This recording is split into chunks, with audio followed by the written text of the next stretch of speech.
Yo, Shortbox Nation, this is Botter, and I'm here to tell you right now that con season starts early this year with the return of Northeast Florida's premier anime, comic book, and sci-fi event, Collective Con. That's right, Northeast Florida's largest pop culture convention returns for its 10th year on March 8th through the 10th at the Prime Osborne Center in Jacksonville, Florida. 10 years of Collective Con, they're pulling all the stops out to make sure this is a can't-miss event. And the guest list they got going, don't even get me started on the guest list. I mean, they've got A-list celebrity guests and voice actors from some of your favorite movies, anime, and video games like Elijah Wood and Sean Ashton, Ray Park, Trisha Helfer, Ross Marquand, Max Middleman, and Bo-Katan herself will be there, Katie Sackhoff. Tell me what other convention is giving you the opportunity to meet Frodo and Sam from Lord of the Rings, Darth Maul, and One Punch Man all under the same roof.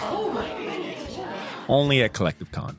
And if you're looking to get some of your favorite comics signed, or if you want to get an original sketch from some of the best comic artists in the world, well, you're in luck, because there'll be plenty of comic and creator guests there, like DC comic artist extraordinaire Clay Mann, Harvey Award-nominated illustrator John Taylor Christopher, Marvel and DC cover artist Chris Stevens, and acclaimed Star Wars author Timothy Zahn. They'll all be at Collective Con this year. And if you're looking to bring the family, or if you want to make a weekend out of it, you're in luck, because there'll be so much going on at Collective Con that weekend in the form of vendors, fan panels, video game tournaments, cosplay contests, after parties, and a bunch of fan events. You can purchase single and 3-day weekend passes now using the link in this episode's show notes, or by going to collectivecon.com to book your tickets and hotel.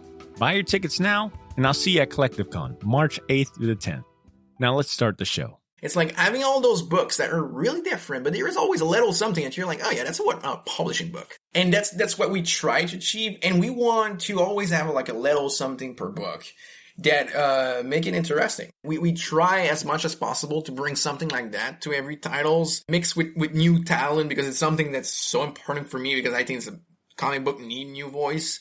So we want as much as possible to put new voice on the books that will bring something special and unique and new to the comic book industry. That just, like, to me as a publisher, this is my number one goal. Is you read one of our book and you're just like, this is like nothing I've read before.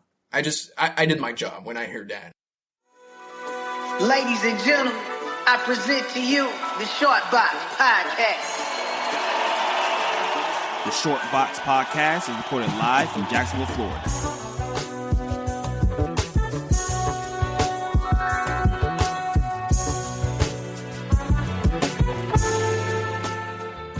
Yo, Shortbox Nation. Welcome back to the podcast. Now, you've probably heard this 800 times already, but you haven't heard it from me, so I'm going to say it, all right? Happy New Year. I'm fresh off a nice, long holiday break. And the best part, the Jags are the AFC South champs, and they're heading to the playoffs, so you know your boy is feeling super excited about how the year has started. But how are you doing today? I hope you're feeling good. I hope you're feeling great. And I hope you're ready for an excellent conversation about comics. You know, it's what we do best.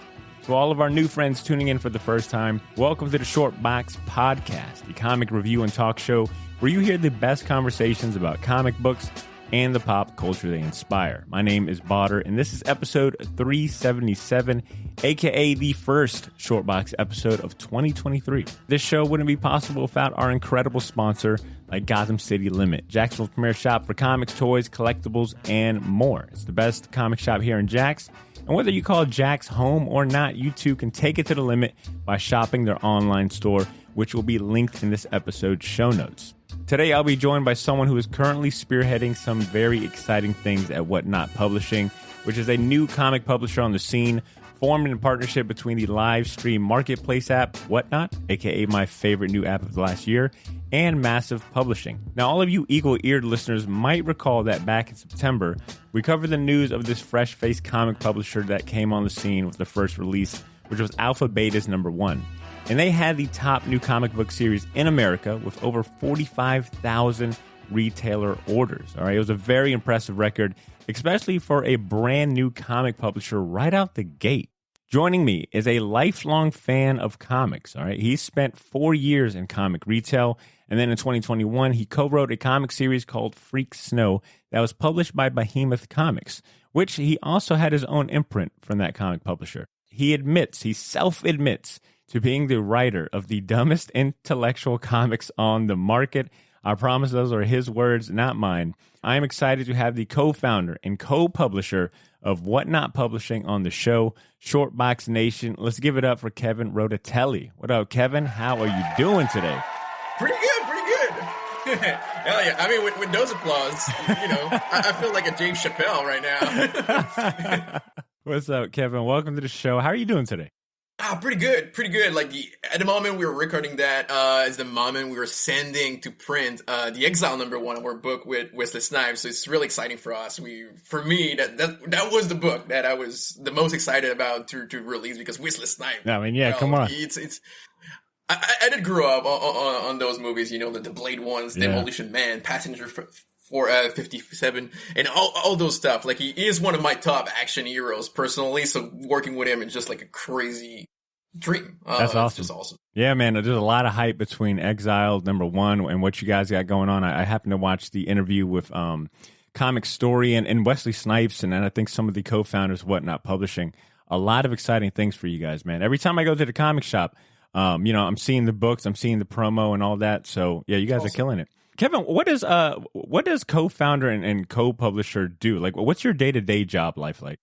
Well, a co-founder just creates something, and after it's kind of done, so it's not really a role. But co-publisher, it's really I work with Michael Calero and Trevor, really on the publishing side, and us. The goal is actually finding the best book and bring it to the best way to the market. That's I guess the easiest way to describe that job. And we all have like a different skill set. Like for example, my background, me, is really into marketing, so I have a really good flair. I believe to find books that will hit the right way in the market, the current market, and also anticipating what's coming in the future. I think my partners are all great. We all on that part as well, but we all have like our skill set. Like Michael is really good to understand what's a good comic book for a comic book fan and all comic book works. And me, I'm more like the marketing guy, and the guy that really believe into all the book can be more than just a comic book. I'm somewhat obsessed about the idea that comic book market is not as limited as we think right now. Like you hear all publishers and writers and saying, and creators like, oh, comics that sell 10,000 copies, it's great. Yes, it is great in the current market, but I think if we all come together and find solution, comic can be way bigger than that. I don't think we are in a downfall of comics. I think we are in a resurrection, and there is like some really interesting piece of creative minds and publishers right now in the industry, I think, to bring a new wave of comic book creators. And that's what excites me, is actually finding ways to actually go outside of the people that are already into comic books and bring back our, I think that the huge numbers in comics are possible and without inflation, like really creating new readers. I think that's what's important for the comic industry. And that's why I'm passionate. And that's kind of my job, I guess, to find ways to bring people to read those damn books. Well, I think you've done your job well above and beyond already. I mean, I mentioned it in the intro.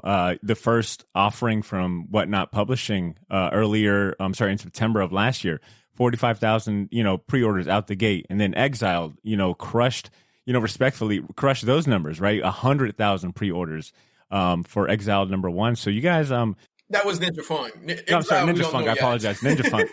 Sure, Exile will probably, is on the road to that. But yeah, Ninja Funk. I apologize. 100,000 plus pre-orders. I mean, whatever you guys are doing, you guys are definitely doing it right. For Ninja Funk, big shout out to the creator GPG with Steve, also that is the co-creators that are just has been mastermind with Jack DeMaio from WhatNot, the app, for creating such like a culture around the book and in a fan base through all the rollout of the release.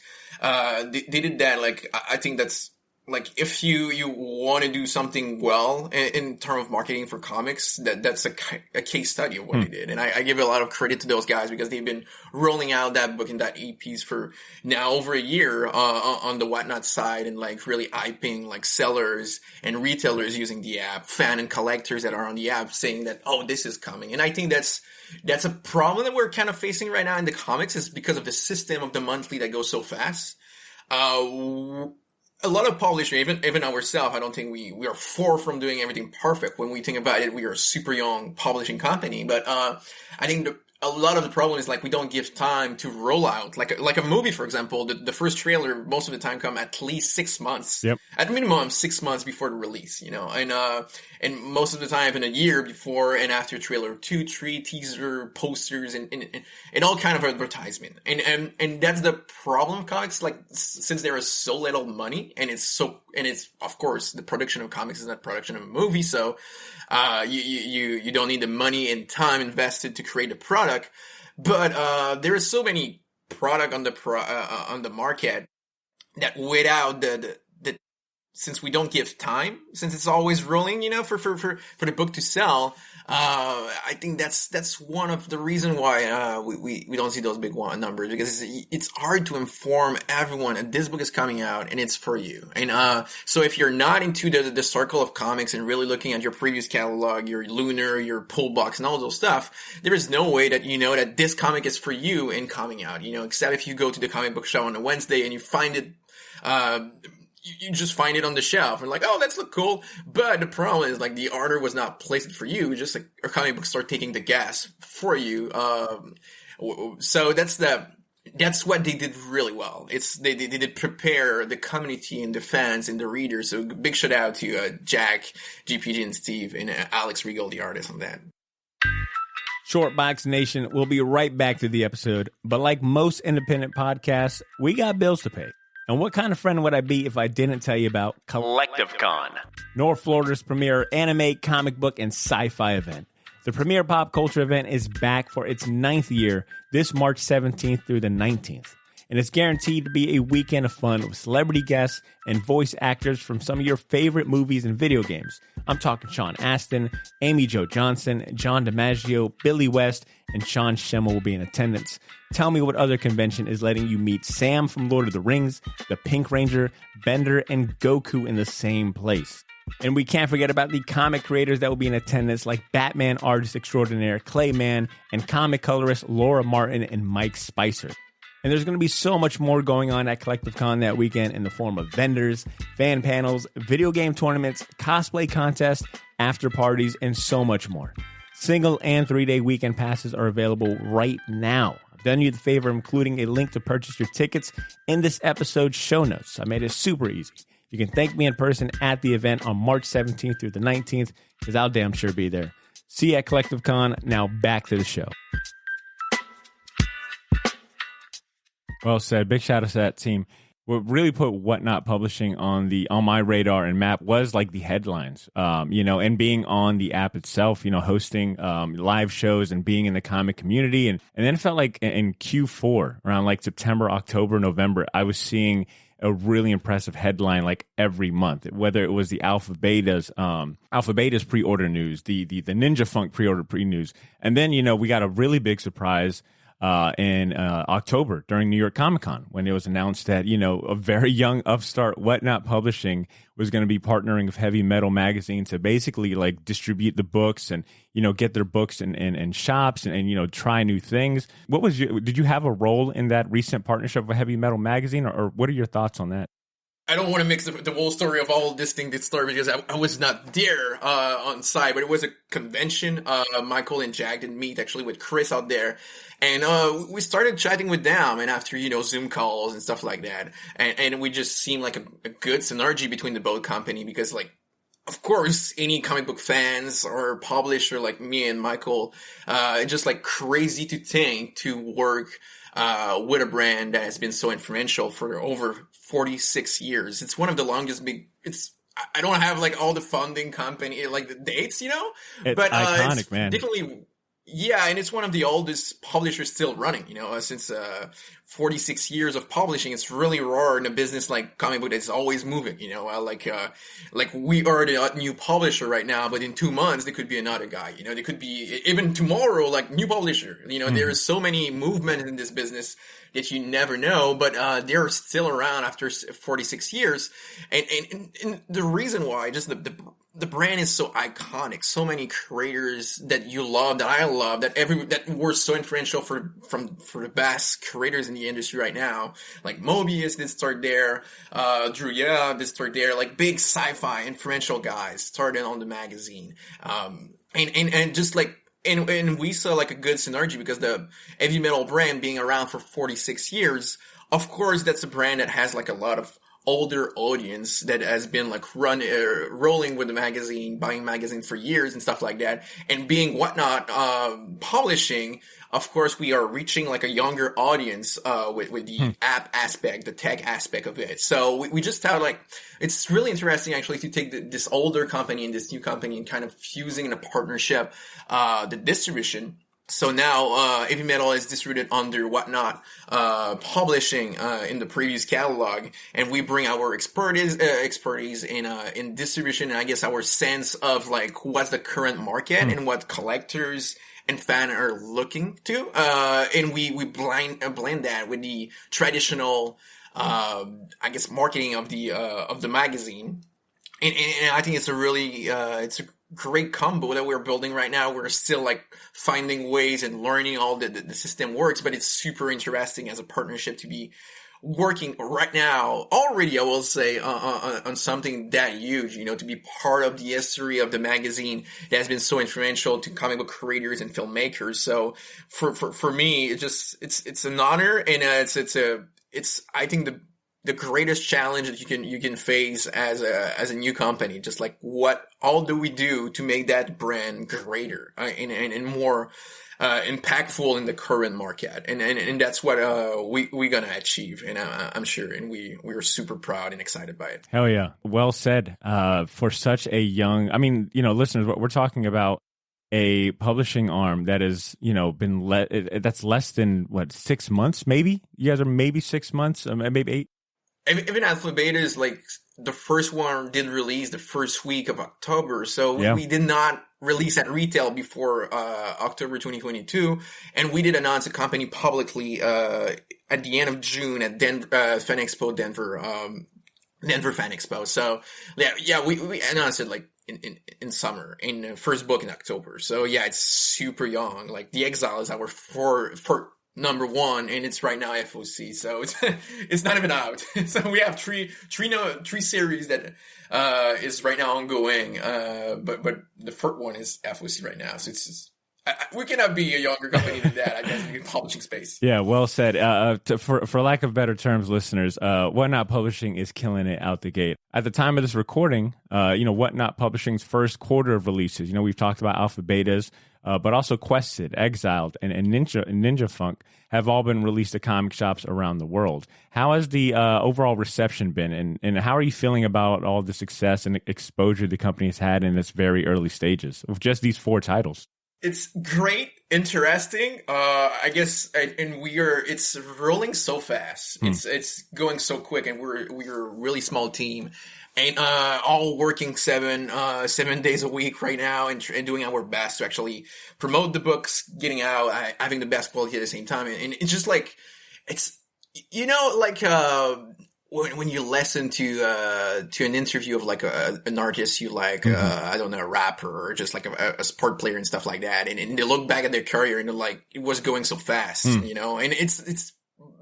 I'm not saying I'm an NBA player or whatever, but just like at the moment we are in, it goes so fast. I don't even know which day we are right now. Just like there is so many things going on that I'm not maybe embracing as much as I should, the early success we're having, but at the same time, if I took the time of doing it, would we still be, you know, evolving and growing? And we're just doing our best to stay on that level of development, because we know in that space that if we stop, tomorrow could be could be like not stopping the development of what we are doing. And I don't know if it's really clear, but I just don't know how to feel about all that. I'm just grateful. I think like all the retailers, the readers, the collectors for jumping on it. Do I have like a secret recipe or something? Not really. So we're just doing our best, and we thank all the retailers, readers, collectors jumping on it and just embracing our new type of publishing company, because there is no other publishing company that is attached to a selling platform. And I think that's really unique, and maybe that's why it's super intriguing to people, and they're jumping on the train and are interested in our books. But besides that, I don't really have an answer to that. So it sounds like you guys have, are riding this massive wave, Yeah. and it doesn't sound like there was much time to like really sit back and rest on your laurels, as they say, and celebrate. Like, you guys are all kind of heads down working. Like, it sounds like opportunities are coming at you guys from all different angles, and you're just trying to make sense and provide the best work and put the best work out there. So I commend that for sure. The fact that you guys are good busy, right? Like, this is all great news to hear that you guys are so busy that you don't really have time to be like, wow, we're doing it, Peter, we're doing it.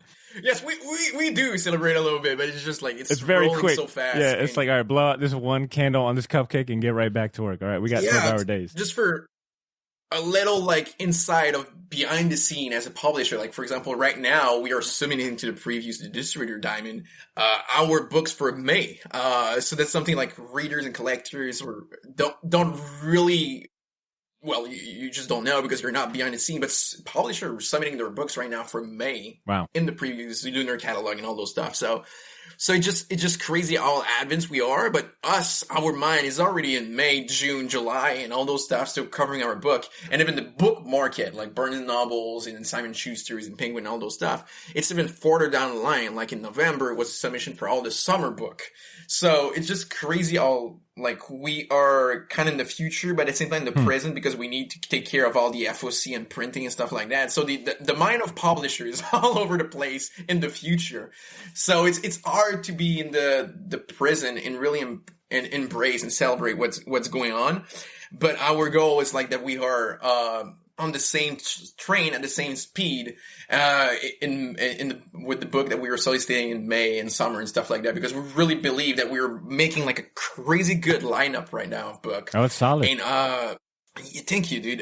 Just like we're having a blast. We are having a blast. We are having fun. There is not a single day that I feel like I'm working, but it's fun. It's just a fun process.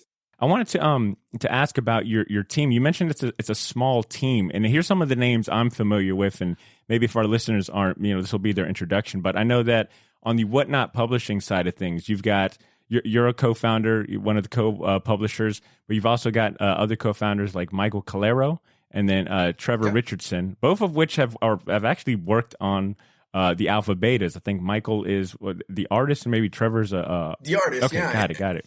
And Trevor the colorist. Yeah, perfect. So yeah, we you guys wear a lot of hats. You guys wear a lot of hats. Yeah, and then of course you mentioned Jack a few times, and we're talking about Jack DeMayo, director of WhatNot Originals and WhatNot Comics marketing. So is that the full team? Is that the full team? Pretty much. We have Angel working with us. We have Chris. We have we have a lot of contractors. Like okay. Pretty much all the publishing company, of course, because it's a business that's run on contractors. Just like this artist do 22 pages. This writer do that. After we need a graphic designer for that, we hire a graphic designer. But yeah, it's pretty much a core of the team. And but we wear a lot of hats for a reason. That was like the spirit we wanted of the company first.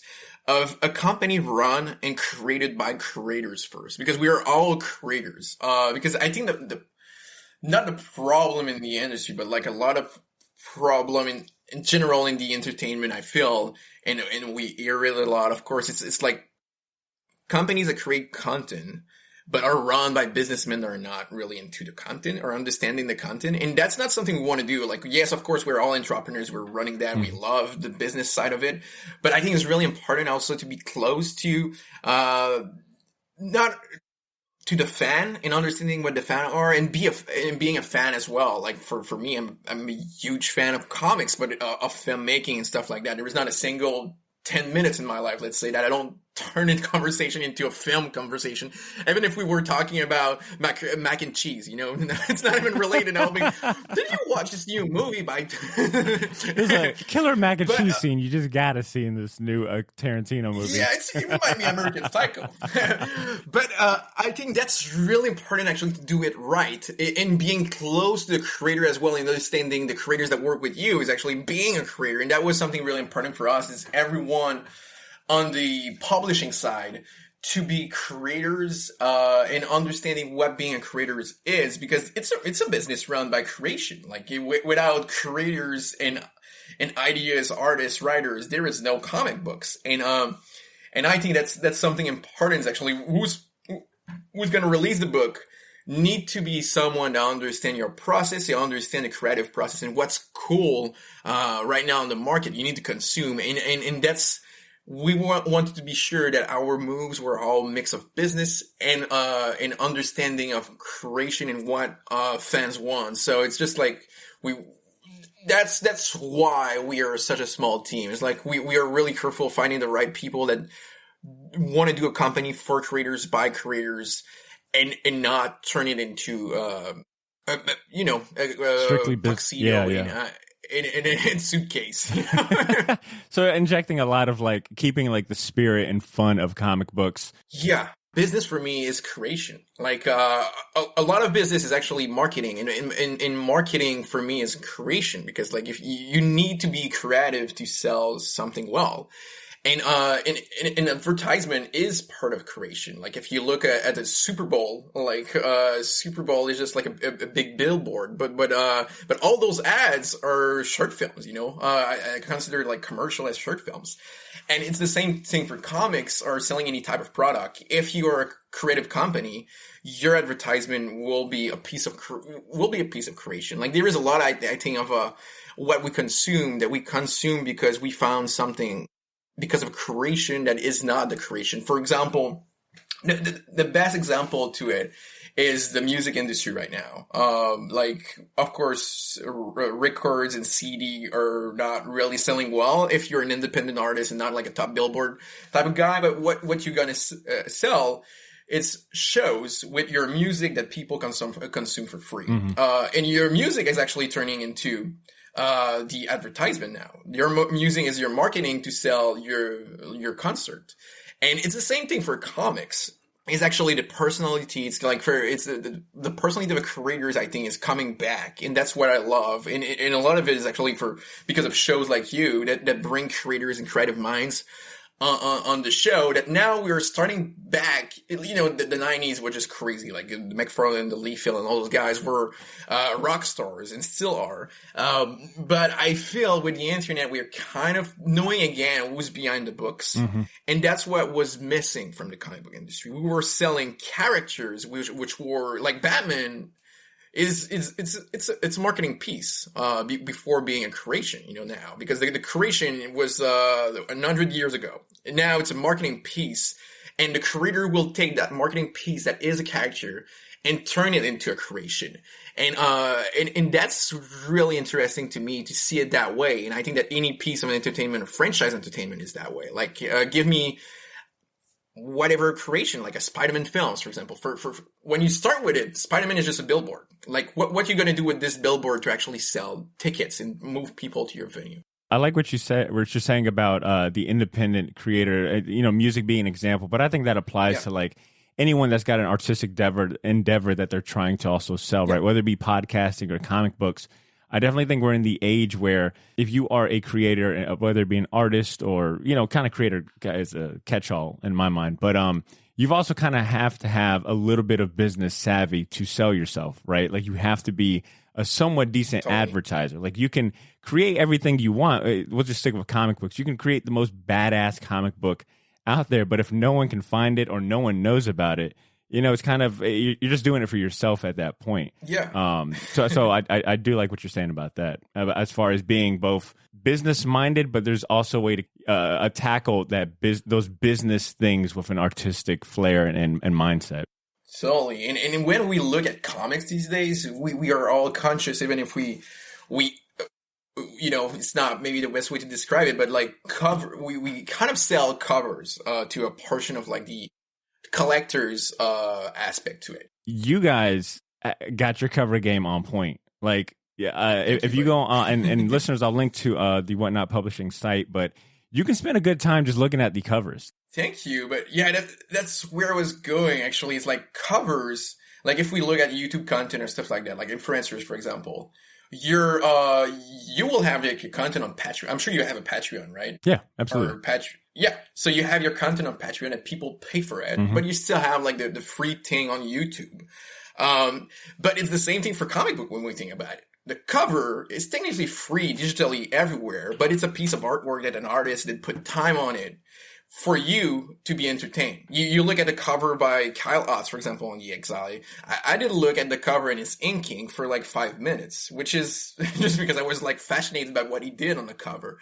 But it's the same thing in a piece of content on the internet. When we think and look at the cover like that, we are entertained by it. And it's the same, to me, that's our YouTube as a comic book publisher. Is when we post covers, it's our piece of entertainment that we give for free to bring you to our paid entertainment, which is the content of the book. And after, of course, if you're a collector and stuff like that, you want to own the piece of content that is the cover. Well, the cover is free, technically. It's on the web. You can look at it. But if you want to own the physical piece of it, or the physical content, you pay for it. But comic book publisher and creator, we give content for free that way to create paid subscription in some way. It's the same thing that creating YouTube content or any form of content when we think about it. Let's go ahead and hone in this conversation on you for a little bit. All right, I want to hear, what was your upbringing like? You're telling me that you are recording out of Quebec at the moment, right? Quebec, yeah, Quebec. Like, do you remember your first conscious exposure to comics, or the moment that set you on this path to make comics and be involved in comics?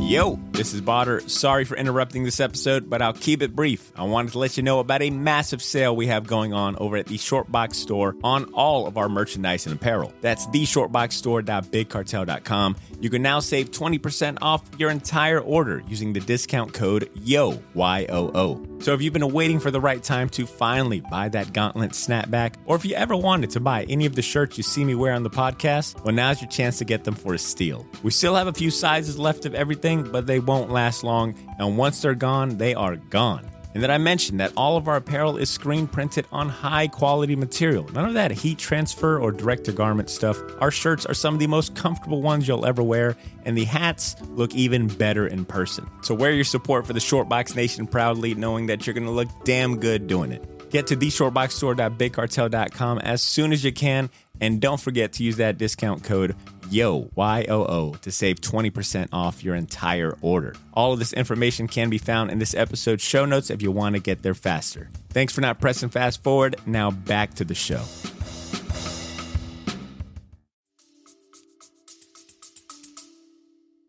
Yeah, I was really not into comics before. Well, like any kid, I had like some Spider-Man and stuff like that, just like, I think it's a regular thing to have as a kid, but I was not like deep. The introductory drugs, Spider-Man, Batman, those are the introductory drugs. Yeah, of course. Any parents will buy this thing because they're like, oh yeah, this is what we should do. But I was not like die hard into it. But I was really into filmmaking, and I'm still, like I said, I turn everything into a filmmaking conversation. But, I was at the moment, like 12, when you start being like pretentious when you're really into something, especially film, and when you're French. Well, I'm Canadian, but I'm still French a little bit. So, so you got like, you're into film and the movies, and you have the French aspect, so you get really pretentious. So I was really into films. Yeah, of course. So I was really into films and like getting into like discovering Kubrick, Tarkovsky, Wendell Refn and all those stuff. So I was going deep into the MD filmmaking, and I decided to go see a movie with my friends, which was just, my friends are all hockey players and like I won't call them douchebag, but they are, not Canadian bros. They were Canadian bros. Yeah, Canadian bros. Let's say that. And so they're not like into art or stuff like that. So yeah. Let's go see a superhero movie. That's fine. And the superhero movie was Watchmen. I think 2009 was the release, if I remember. Yeah, Zack Snyder. It's still one of my favorite movies ever. I think it's just like a masterpiece to me. We go watch the movie. All my friends, I see, they're really bored by it. They're like, why there is like a blue dick? It's not supposed to, it's supposed to be a superhero film. They're not understanding at all what we were watching. They were just expecting the Blade and the Spider-Man stuff, And me, I'm just like connecting with this thing. I'm like, wow, this is a masterpiece. Like, Watchmen just blew my mind as at like a 12 or 11 years old, something like that. I'm just like, wow, that film meant something. And like, superhero can be more than just punching the bad guys and good guy win. Yay. It's awesome. So, and I figured it out. So, and I found out that Watchmen was a graphic novel. I was not aware of that. I go to the local comic book shop, I ask for Watchmen, the graphic novel. I get a graphic novel. I read it. I just fall in love with the graphic novel as well. Go back, I think I'd probably go for V for Vendetta. You go for the next Alan Moore thing. Exactly. I love it again. And after I just expand into other writers, like I know I was really into Garth Ennis at first, and after Grant Morrison, like more I guess the weird guys, and I just keep like buying stuff. And that local comic book shop at some point, I was just like, hey man, I'm getting really interested in that medium and just want to learn more about how it works. Can I just start working for free here and just learning like the process of distribution and all those stuff? Because I've always been like a kid fascinated by business. Like I had my YouTube channel like starting like at 9 to like 15 or something like that. What were you talking about? What were we talking about in those early YouTube channels? I was doing gaming in French. So I started my channel like 2009, and I was seeing like on the US side, like all the gaming videos were starting to blow up. Mm-hmm. And I was like, wait a minute. And it was like few little guys doing it in French. Like, I was like 10 years old and just like, oh, that sounds like something I should do that will work if I do it in French, because like the US is doing it, it's going to come on the French side really quick. And some YouTubers started to blow up in French doing like Call of Duty videos and stuff like that. And I did build a channel of like 50,000 followers. And at 14, I just shut down the channel because I was obsessed by it. So you just quit because you were like, I just need a break. This is consuming too much of my life. Or was it comics? Or was it like, oh, I found this other thing I want to give all my time and passion to? No, it was not. It was not related to comics. It was still like really early in the like. I was not like owning the shop yet. I was just like really into it. Been 2 years. I've started reading comics. Really, okay. I was not transitioning to comics. Just like you're a 14 years old guy that go to school, arrive at 3 p.m. or something back to school. Start making videos until 9. Even midnight, whatever, and I wake up at 5 a.m. to do another video, and after like program, like the release on the YouTube thing, YouTube Studios, I think they call it back. I don't even know if it's still called like that, but and just like scheduling stuff and never like seeing friends, or just like my mind was all about the YouTube. I was on my phone at school or iPod at that time, looking, on the Wi-Fi at my subscription going up and stuff like that. I was just like literally obsessed and just thinking about that thing and growing that channel. And at some point I just like, fuck it, I need to destroy this thing. What was the name of the comic shop that you were working at? The name was Zone 51, which is Ario 51 in French. So Ario 51 in Trois-Rivières, my little French hometown. So yeah, it was like, it was kind of weird because like it's the comic book shop selling an English product, no translation or French, European books, was really dedicated to the American comics. So, and now he's a good friend, the founder and the guy that was co-owning that at some point with me, which is an artist working with us at WhatNot Publishing. So we did stay tight. His name is Tony Kent. He made like the Blade Runner homage for the Exile. Oh, cool. And he's making like a couple of Exile covers. He even did a Ninja Funk exclusive cover. So he's really still involved with us. He was with ALA Comic Con and stuff like that. So we keep the click tight. That's cool. But it's pretty awesome now. That we did move in creation and publishing together. But yeah, it was just fascinating to actually be in this little shop in a French town that it made no sense. Like in Trois-Rivières, where I am right now, still am. It's no one speak English or pretty much here. It's like it's all second language, and second language because you did watch like the Marvel movies in English, and it's really approximative. Like my English is flawless for someone from here, I would say. all the Tony Stark quips and all that. That's where you learned your English from fucking Rocket Raccoon. Wow. Pretty much, that's all I did actually learn English, is by watching movies in English. So where did the transition from working in retail to writing the comic series that you got, Snow Freak? Like how did that transition happen, and then from there to publisher? Like how did the rest of that story go? So I started my first small press as a publisher when I was actually running the comic book store. Oh, wow. So I was working in a comic book store, and of course, like, was the beginning, I think 2016 maybe. I'm really bad with dates, so maybe my timeline doesn't work. That's because you're working so much, Kevin, that you're like, you're like, what day is it? And you actually mean it. It's more like, what year is it? But yeah, I think it was around 2016. I created with Rob Cannon, which is the artist on Freak Snow with me, and even co-writer of the second series that we did in the world. And we started together Rats and Crows Publishing, which was my first imprint with him. That was a Kickstarter publisher, of course. Just like the first thing, you're learning the business. We do Kickstarters, and we start getting other creators, just because like I have my marketing sense and marketing. I have fun with marketing, so it was fun for me to take some books and say, let's put them on Kickstarter and find a good way to promote them and sell them off. I did not have the money to actually do big print run or just like bring a distribution behind, like Diamond, for example, those books. So it was really just Kickstarter, and we do it. And we sold the company to a guy in Israel that did nothing with it. But I don't know what did happen with the company, but we sold it at the end.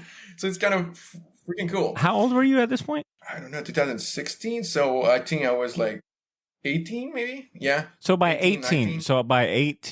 We sold it for not a lot of money, of course. That did not work much. I think just from a comic fan's head, I think regardless of however much you sold it for, you sold a comic imprint that you started off Kickstarter. I think that's still impressive. To a guy in Israel, which is kind of, I don't know, it's a little shady, but I get it. No idea what he did with it. But and the reason why we sold that is just like me. I'm really creative, and I always think about like new ideas. I have like for probably 15 movies that I want to do as a writer director. And but I was just like, man, I don't have time to write, with all this publishing thing, even if I enjoy it. So I'm like, let's stop that and just like focus on creating. And that's when we did go on Freak Snow together and start that Freak Snow book. And after we just submitted it to BM, it took like 2 minutes, and we're like, we want this thing. Well, you said you submitted it to Behemoth Comics, and they instantly were like, yeah, we'll take it. It looks awesome. Oh yeah, it was like cool. 2 minutes, and I got like, let's take it.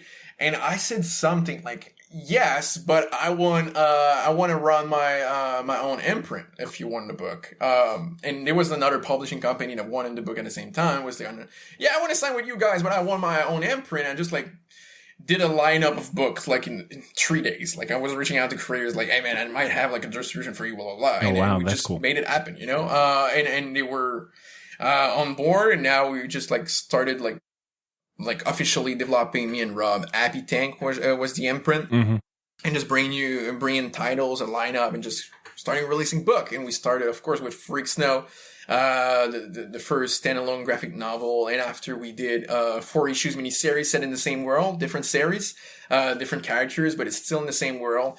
And we did pretty well. Like it was like for 45,000 copies for 4 issues, like 15 on the first or something. So for first series, first creator was fine. And after we did our MFKZ, which sold 40,000 copies, so it's kind of interesting because we did repeat. We're kind of. I feel like I'm kind of repeating what I did with BMN a little bit with WhatNot Publishing, but since I already been there, I'm aware of mistake that we did with that one, and just like trying to eliminate the flaws. It sounds like you got a bigger, with respect to Behemoth, it sounds like you got a bigger sandbox. You're coming in to WhatNot Publishing with experience. You've maybe already taken advantage of opportunities and come across your own roadblocks, and you're coming in like fucking Super Saiyan 2, Oh man, Gohan is my boy. Oh come on, man! This is a pro Gohan podcast right here. Hell yeah, dude. So it sounds like your experience with Behemoth running, at this point, it sounds like 2 of your own comic imprints. Did that eventually lead to catching the eye of the folks at WhatNot Publishing?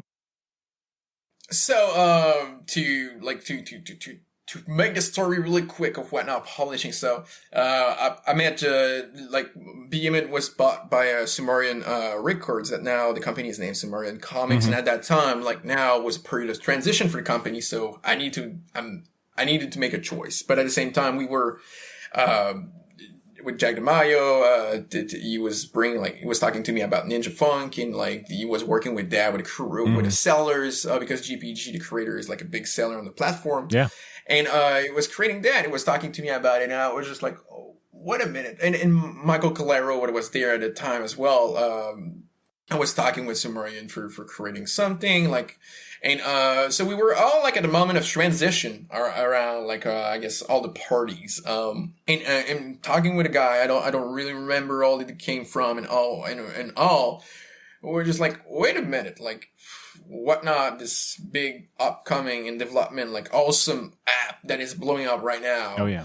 Should not be like an imprint or logo on a book somewhere. It should be the front facing, It just makes sense to me because that company is, the W is what sells, Oh, It's yeah. like They got that good W branding. is amazing. Yeah. It's a really good branding and just the idea of it, of the community on the app, because the app, to me, what's really appealing of the app, besides being like a great selling platform, is the interaction that you have, with the fans, the collectors, the readers and stuff. It's the W for me represent community, and there is nothing more important in comic books than the community aspect of it, because like a big part of the hobby of comic books is not reading it actually, and I think now the biggest part of the hobby is not reading the comics, actually collecting the comics.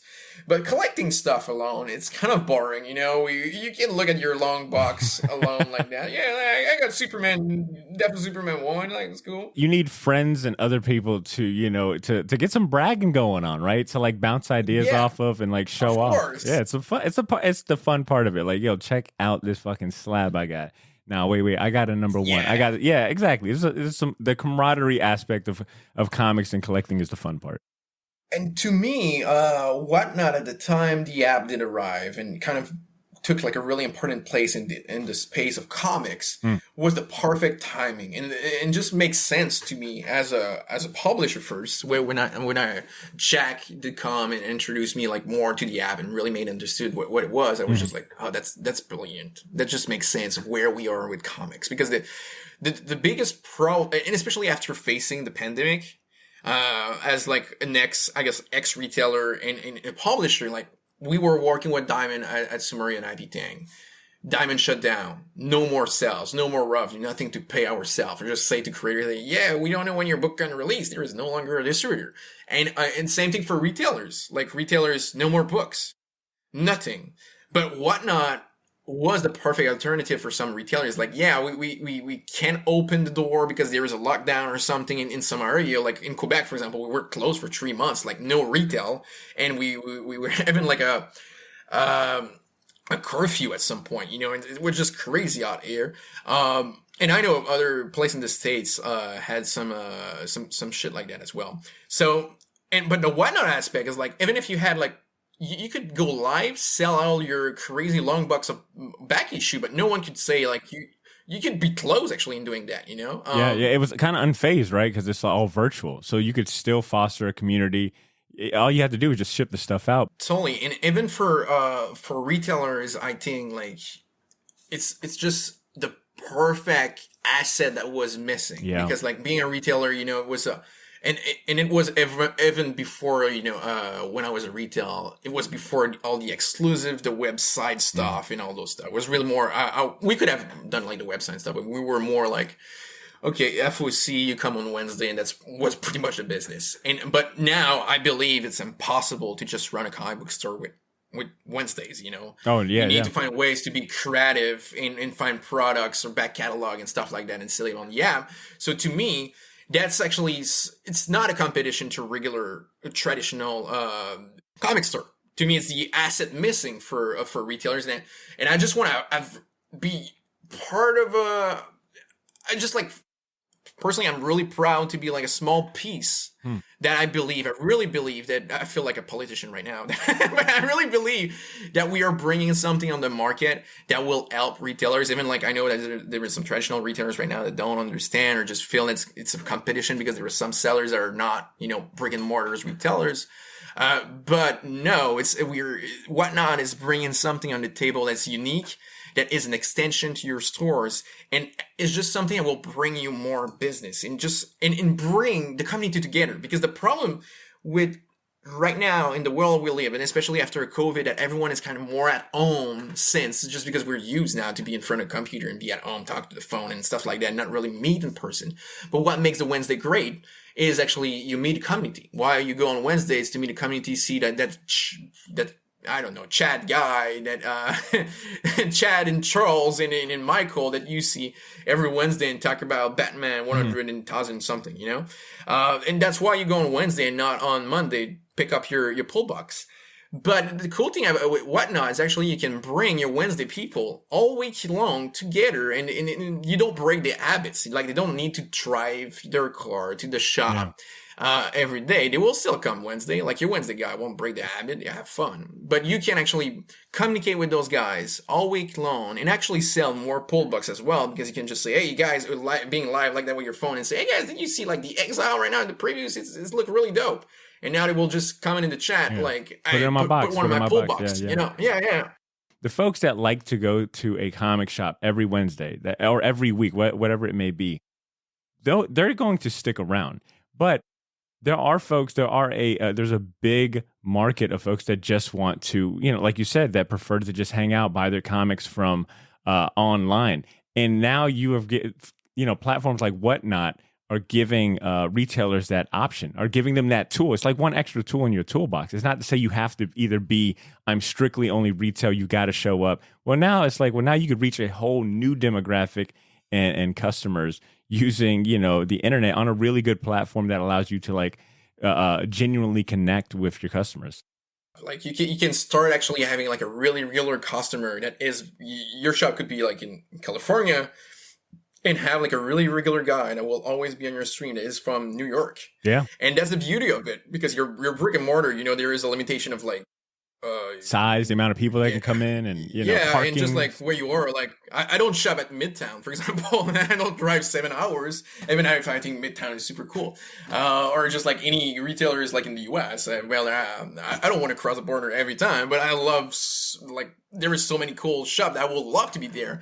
But the WhatNot experience compared to like, because most of the brick and mortars sell on eBay for years. Like they put their books on eBay for since the beginning of the 2000s, But I think the big difference with the WhatNot aspect of it is like, it's like being in the shop, even if you're not there. Like, I did visit some shop, for example, like one in California, Sacramento, A1 Comics. I love it. It's such a cool place.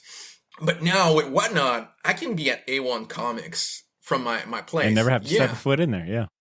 And I love that place, but it's just like, I won't take a $7 plane tickets to go buy comics at A1, Yeah, it's just way more convenient. It makes sense, right? It's not only that, it's also like, it's really a community that respects each other as well on the platform. It's really rare that I see someone like going nuts. Like, I feel there is a lot of respect, and everyone feel like they are all part of something. And that's the beauty of the W to me. Well said.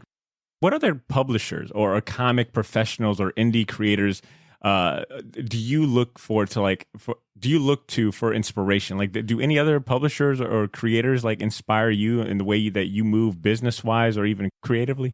It's gonna be super cliche, because all my inspiration are, most of them outside of comics, but one of my top 5, I guess, or even maybe top 3 is, of course, and I think it's super easy to guess, it's Todd McFarlane. Come on.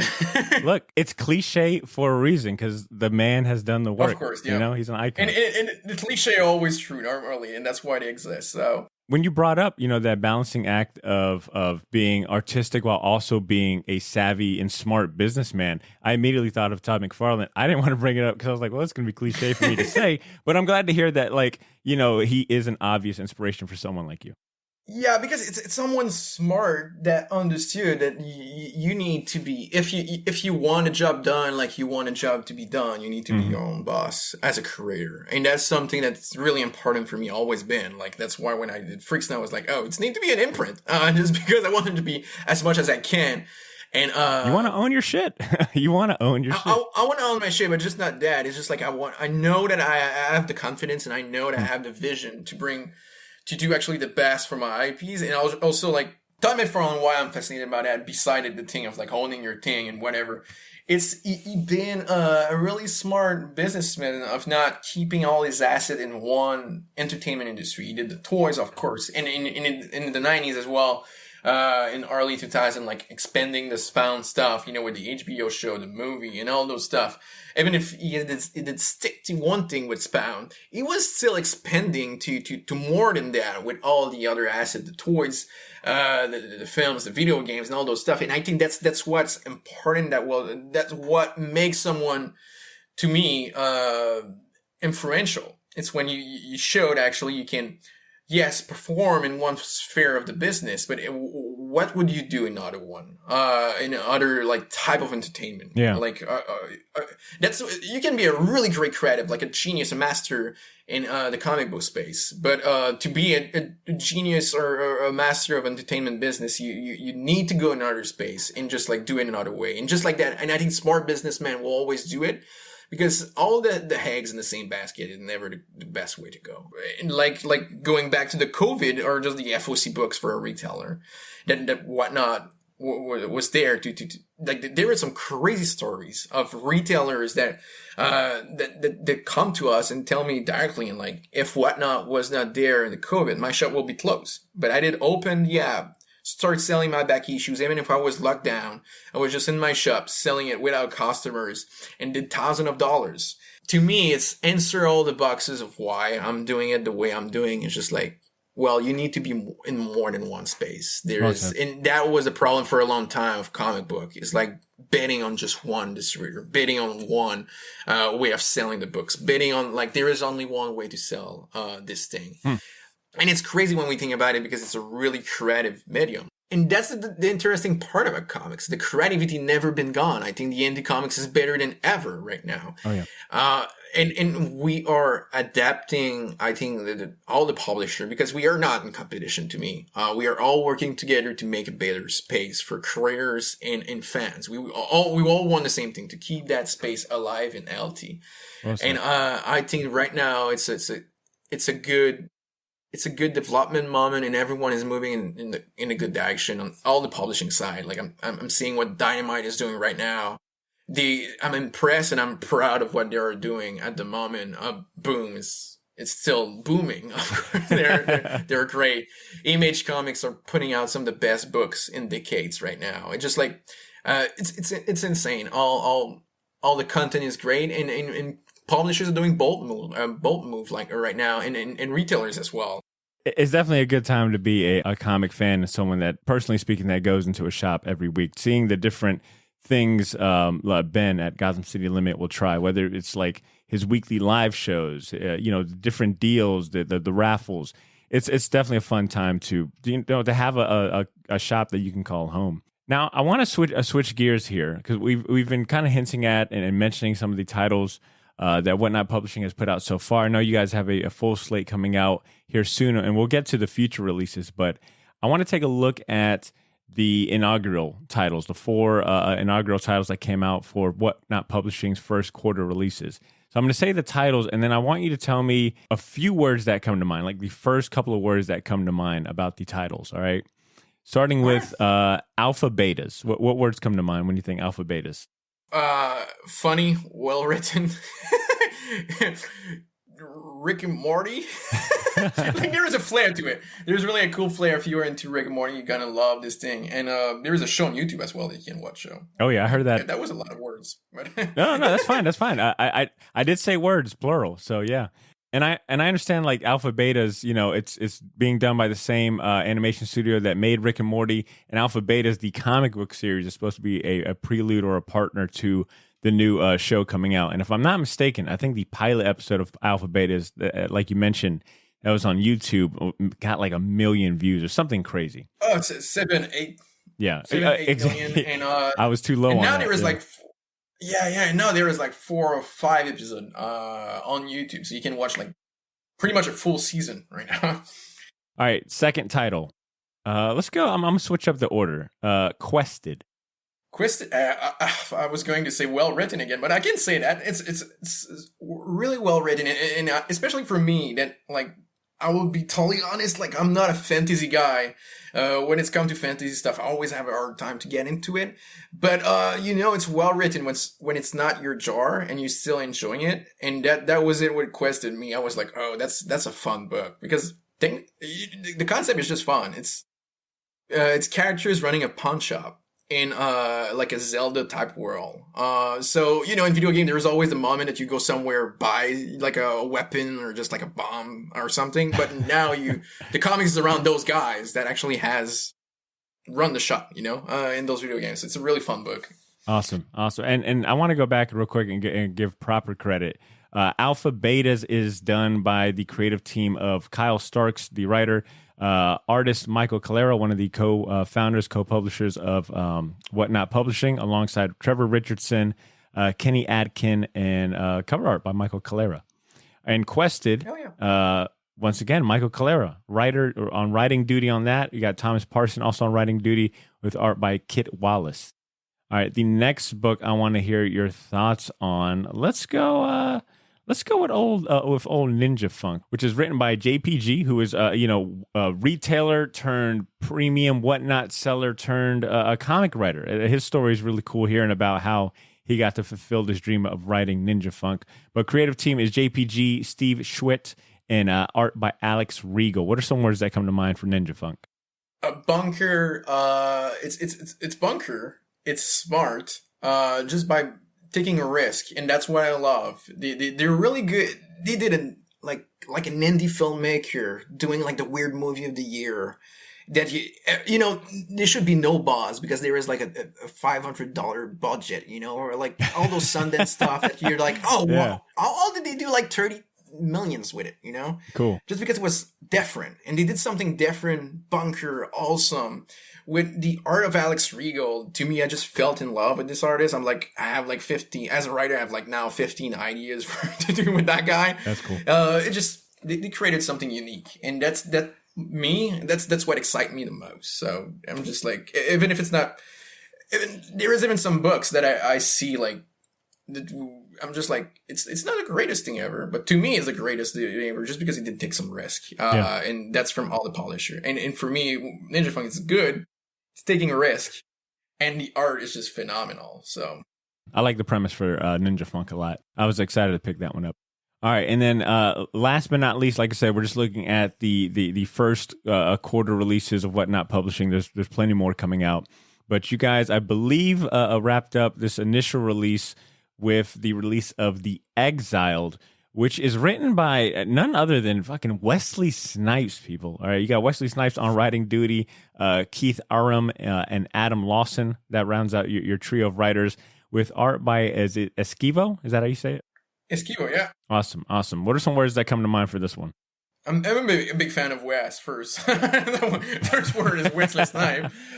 I'm really into the 90s action heroes like Wesley, Jean-Claude Van Damme, of course, Stallone and all the stuff. Like, I love this thing. And I've still watched a lot of those movies back to back. So I'm super pumped by that. But it's a really intelligent story. It's a detective story in the style of Blade Runner or Seven. You really feel like you're getting into a like if David Fincher did a sci-fi movie, pretty much, with Wesley Snipes. That's so it's pretty cool. All right, good stuff. I might have been mistaken. Exile #1 hit shops January 25th. So by the time this episode comes out, you'll have about 2 weeks. February 8th, sorry. February so 8th? 8th, yeah. The date didn't move. Oh, word. Yeah, okay. Release, Hey, look, it happens. All right, well, word. You're going to have plenty of time to go pick up this book. There's some really good variant covers for The Exiled, by the way. I'm seeing this Jim Mafood one that is super rad. Yeah, Jim is the best. He did a launch cover for all 4 of the launch titles. We have a cover by Jim Mafood, so it's just bunker to see his style. So it's so unique on like different series like that. Like his take of the characters is always fun. What I find most interesting about at least this first wave of titles, and I'm sure it'll the same it'll probably carry over into the future titles, but it's the diversity in the characters that you guys have corralled and brought together. Specifically, like the diversity of the professions and the walks of life of the creators on these creative on these different books. You have, we've kind of mentioned some of these names, but you have notable comic creators including Kevin Eastman, of all people, right? You got David Mack doing covers, Jim Food. There's legit animation studios like Starburn Industries, Rick and Morty fame, right? Like they're doing their own comic. And then you've got legit and bona fide celebrities like Wesley Snipes, doing his own graphic novel. And then you guys have also tapped into popular comic book influencers and YouTube creators like Comic Tom. He's going to be doing, I understand, like his own and first comic at that for the new heavy metal partnership. I think the diversity of the different walks of life that you guys are bringing together and giving the opportunity to write comic books is really impressive. And I think it keeps things fresh, like, because as a reader, I don't know who else could be given a book to give, to share their life and their experience and their ideas. So I think it kind of keeps me on my toes as a consumer. Like, I wonder who else they're going to be able to get, what other celebrity or what other retailer turned writer, Well, thank you, dude. We try to diversify our book as much as possible, but still, like, that's always a challenge. You don't want you to be in a box that everything looks the same, everything tastes the same. Yeah. But you want to keep your little, a little something that we don't know what it is. That there is a lot of companies, like I think the companies that do it well. Yeah. That you can't tell really what it is, but you always feel home, even if it's always different. Like, if we go in movies like A24, for example, as a studio, it's like everything is so different, but it's always a A24 movie. And that's what we want to achieve. It's like having all those books that are really different, but there is always a little something that you're like, oh yeah, that's a WhatNot publishing book. And that's what we try to achieve. And we want to always have like a little something per book that make it interesting. Like, who's the next, like you said, who's the next celebrity? Who's the next creator to be on it? We try as much as possible to bring something like that to every titles that and mix with new talent, because it's something that's so important for me, because I think it's a comic book need new voice. So we want as much as possible to put new voice on the books that will bring something special and unique and new to the comic book industry. That's just like, oh, that book is something I have never read. And that's to me as a publisher, this is my number one goal. Is you read one of our book and you're just like, this is like nothing I've read before. I did my job when I heard that. But it's the biggest compliment that I can receive on something. But if it's not the case, we try at least to find a way to make it interesting and fun and unique in his own way, So that's something important for us. That's a great goal to have. So let's have a little fun real quick before we leave this topic, Kevin. All right, this is just strictly fun. All right, I want to hear, what are the names of other professionals that you're eyeing? And if you could have like a dream team, creative team, right? Like, no, you've got infinite budget. You could pick whoever you want to write a comic book for WhatNot Publishing, like any name in the industry. Who comes to mind? Who would they be? Oh, that's an excellent question. I think I would probably go outside of comics, because I will want to see that guy doing a comic book, and that will be Denis Villeneuve, the director of Dune, Blade Runner 2049. That is a good pick. I love Dune. That was like one. Yeah, loved it. I love it for also personal reason, because we were from the same hometown, so we're. You got to represent. Represent, but it's also it's one of my inspiration because of that. You take little French Canadian guy in the same hometown and me, same high school, that took over Hollywood as being one of, I think we all agree, one of the best director right now in the game. So it's a big inspiration and motivational thing for me to see that guy going on that path. But also, I'm a legit, really big fan of his. Like, Blade Runner 2049 might be my favorite film of all time at the moment as we speak. Or at least top 3. It's always changing, but I will say top 3 with Clockwork Orange, I guess. Because it's represent. But yeah, so I will go with Denis Villeneuve on the writing. For an artist, I kind of want to go for something that we would do something crazy with Denis Villeneuve. Man, just because of all Denis Villeneuve's movie, and you look at Dune, for example, it's really like an aesthetic, or even Blade Runner, that the aesthetic is like a weird color palette, but still really like not a lot of movement. It's really just like in the aesthetic of it, and in the moment, just like you capture the moment. So I will probably go for Alex Ross. Nice. Like Denis Villeneuve with Alex Ross doing a sci-fi book that is really like just an epic journey that really goes into visuals, and just like you consume that book looking at it and just having fun with it, Alex Ross's Fantastic Four book that he put out before the year was over in 2022 definitely showed he still got it. Good picks. Good picks. Outside of WhatNot publishing titles, what other comics are you reading, or like what other forms of pop culture are you enjoying? You mentioned that you're a big movie buff, but like what other movies are you watching? I watch a lot of movies. I try. Well, right now with the publishing all the WhatNot craziness that we've been around a few months, I normally pass out before finishing my movie of the day, but that's like a discipline. I try to do like a movie a day. Mm-hmm. That I go like from different time period of like the cinema industry to different countries as well. Just like watching all around the world, because I think there is different. That's what interesting about filmmaking or even comics or any form of art. It's seeing other culture and just all the way that people think in that country through the creation in fiction. And I try as much as possible to watch movies, but on today, but I watch so many of them. But I'm really right now into like a David Cronenberg marathon. So The Fly, Scanners, Videodrome. That's my boy, fellow Canadian, but French director that I love. Gaspar Noé, that I come back a lot to. Quentin Dupieux is another French director that I love. Nicolas Refn just released a series on Netflix that I'm really curious about. Hideo Kojima is even acting in it, the creator of Metal Gear. So it sounds like a fun project. So all those stuff, Comic Book Rise, man, I have like my pull bucks like that. Like every Wednesday, just get crazier. Like any true Wednesday warrior. Like any true comic book. So yeah, I did not read like for the last 2-3 weeks. At least, and all the stuff I did read is like old graphic novels. I don't have like anything cool to talk about comic book wise right now. Besides, what's on your pull list? Like, what is there a title that you? I know for me, even though I have like a stack of read, Radiant Black, that's coming out through Image Comics. That is a book that I make sure I go pick up every Wednesday. Do you have like a title like that for you? Well, the Planet of the Apes is back at Marvel now, so that's what I'm excited by. Cool. Planet of the Apes is my favorite franchise ever. Like the first movies, the first like the one from the 60s and 70s, the classic, or like my child movies. Like that's why I'm a bit weird. I did not grow up on Disney. I didn't grow up on the apes. Like Charlton East and stuff. No, just like Planet of the Apes is back, so I'm super excited by that. But I'm more like grabbing a little bit of everything, like the number ones at Image. I grab pretty much everything that seemed like in my cup of tea. I even take some stuff. I take a little bit from every publisher and mostly just the number ones in issue format, to be honest. So I don't have like a series that I really follow. It's more because I'm always, I guess, working, and for me it's just my game in life. I just have fun doing it. Yeah. It's more studying and seeing what others do and what's going on in the industry, what it's building, actually more than reading.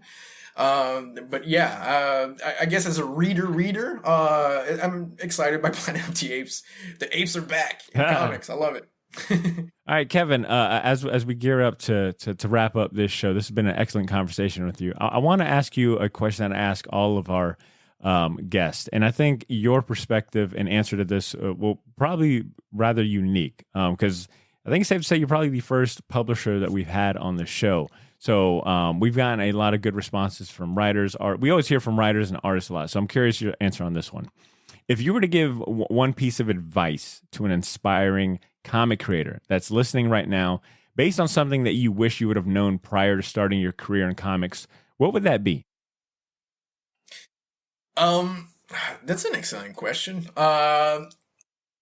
I wish I knew that printing books was expensive. and the reason for that is just like, I think that the first publishing and print that we did, like I said, that we sold in Israel when we were doing Kickstarter and stuff like that, without distributor and like something that will buy tons of books from you. You don't really, I think that's a mistake that a lot of people are starting comics and like self-publishing or just like as a publisher, new publishing company, you will order like, you see like the printing costs, like of course, like anything, if you take more, the pricing goes drastically down. And, I think the first book we did like 5,000 copies, but we had like 2,000 backers, for example, 200 backers. So there's still like 4,000 something books to sell. But without distributor, and not being like an influencer with millions of followers, or just like, just being a guy making books. Even with convention, it's impossible. So you front those thousands of dollars for stuff that's just wait in your garage for years. So I think that's my advice for people that starting this business as self-publisher, or even new publishers. Just like go with your orders, maybe like 100 or 200 over. Reprint on still you have figure out your distribution system that can guarantee that. Because even with Diamond, for example, publishers, why the FOC system works, we get the numbers of what Diamond wants before we go to print. So we don't have to estimate this book is like 30,000 copies, That's not all it works. Diamond tell us we want 30,000. If we do 10,000 in exclusive, well, we print that 10,000 exclusive, and we select for the website convention, maybe 500 more. And there is yes, there is a risk on printing, but it's calculated, just because we have all the numbers before going to print. When you have the distribution in place, it's easier. But when you have no distribution in place, don't go like a jackass and print 1,000 of books. You're gonna stay with it. So that's my advice for someone want to start. Go conservative on your printing. If not, you're gonna lose thousands of dollars like I did. Got it. So in short, go by the numbers. It reminds me of the saying. Measure twice, cut once. Basically triple double check your numbers before you do anything. Yeah, because you can reprint. It's not comics books you can reprint whenever you want. It's not I don't know, a hamburger that you order at McDonald's. Yeah, it ain't a one and done. Print a comic book, even if you consume it, you can print it for forever. Yeah. So yeah, go conservative. Solid advice, Kevin. All right, as we close out, Kevin, I want to say, first of all, thank you so much for taking time to hop on the show and bringing in the new year. You're the first episode of the Short Box of the new year. Hell yeah. And I wanted to come strong, and what better way than to highlight all the incredible things that WhatNot Publishing has got going on. As we close out this interview and this conversation, I want to give you a chance to tell our listeners about what's in the foreseeable future for WhatNot Publishing. I'm gonna have plenty of links to WhatNot Publishing's Instagram as well as the website. People can check out some of the comic books that you guys have published in the show notes. So I highly advise listeners check out the show notes if any of this stuff has piqued your interest. With that being said, Kevin, close us out by telling us what can the Short Box Nation expect and look forward to this year from WhatNot Publishing. That's a lot. So what I can talk about, of course, is The Exile, February 9th. After, we're going to have Liquid Kill.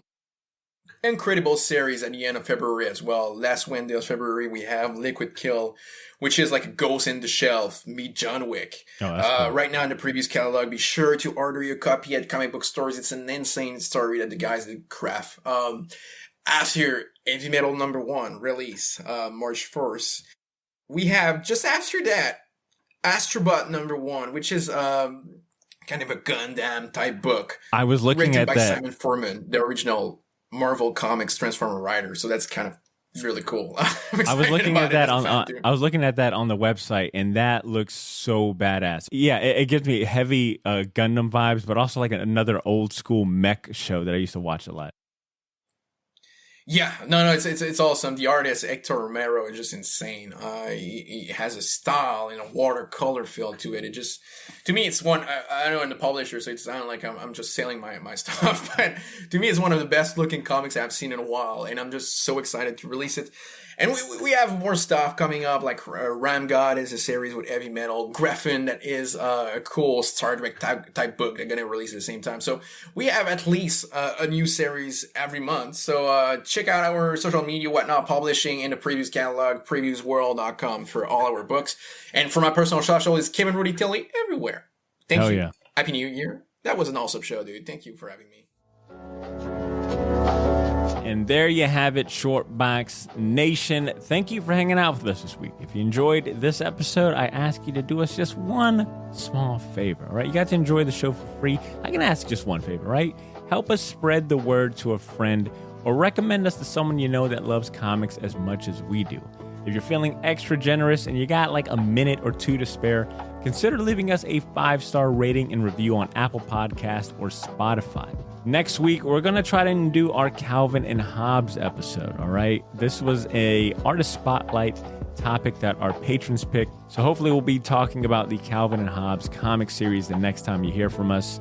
But if you want extra episodes, I'm talking bonus shows and extra content, video podcasts, and all that good stuff in between regular weekly episodes, I highly recommend that you join our Patreon community to get access to a bunch of bonus shows. You get to vote on episode topics, you get video podcasts, and a whole lot more. I'm telling you, it's well worth the very small fee of admission that we charge. Just go to patreon.com/shortbox to sign up, or smash one of those helpful links in the show notes.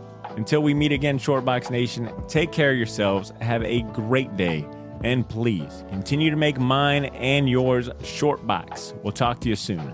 Peace.